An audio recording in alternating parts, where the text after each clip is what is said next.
കോഴിക്കോട്ടുകാരുടെ lotus temple എന്നറിയപ്പെടുന്ന കോഴിക്കോട് കക്കോടിക്കടുത്തുള്ള ശാന്തിഗിരി ആശ്രമത്തിലേക്കാണ് എൻ്റെ ഇന്നത്തെ യാത്ര. കോഴിക്കോട് ടൗണിൽ നിന്നും 12 കിലോമീറ്റർ മാത്രം സഞ്ചരിച്ചു കഴിഞ്ഞാൽ നമുക്ക് ഈ ഒരു ശാന്തിഗിരി ആശ്രമത്തിലേക്ക് എത്താനായിട്ട് സാധിക്കും.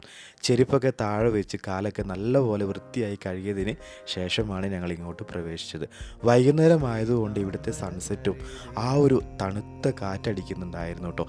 ഈ സൺസെറ്റ് കാണാനും കാറ്റ് കൊള്ളാനും ഒക്കെ ആയിട്ടും ടെമ്പിൾ വിസിറ്റ് ചെയ്യാനായിട്ടും ഒരുപാട് ജാതിഭേദമന്യേ ആളുകളാണ് ഇവിടെ എത്തിയിട്ടുള്ളത്.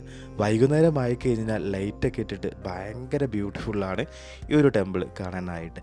താമര മുട്ടുപോലെ ഇങ്ങനെ വിടർന്നു നിൽക്കുന്ന ഒരു ബ്യൂട്ടിഫുൾ പ്ലേസ്. ഇവിടുത്തെ കാറ്റിനുണ്ടല്ലോ ഒരു പ്രത്യേക സുഖമാണ് കേട്ടോ. പിന്നെ ആ സൺസെറ്റും ഇവിടുത്തെ ലൈറ്റൊക്കെ കിട്ടിയിട്ടുണ്ടല്ലോ വേറെ തന്നെ ഒരു സ്ഥലത്ത് നിൽക്കുന്ന പോലെ ഒരു ഫീലാണ്. നല്ല കാമാൻ കോയറ്റായിട്ടുള്ളൊരു ബ്യൂട്ടിഫുൾ പ്ലേസ്. ഇതൊരു കുന്നിൻ്റെ മുകളിലായതുകൊണ്ട് തന്നെ കോഴിക്കോട് ബീച്ച് വരെ നമുക്ക് ഇവിടെ നിന്ന് കഴിഞ്ഞാൽ കാണാൻ പറ്റും.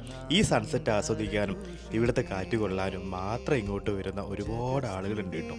എന്തായാലും ഭയങ്കര ഒരു ബ്യൂട്ടിഫുൾ ആയിട്ടുള്ള പ്ലേസ്. എല്ലാവരും ഒന്ന് വിസിറ്റ് ചെയ്തിട്ട് അഭിപ്രായം പറയാം.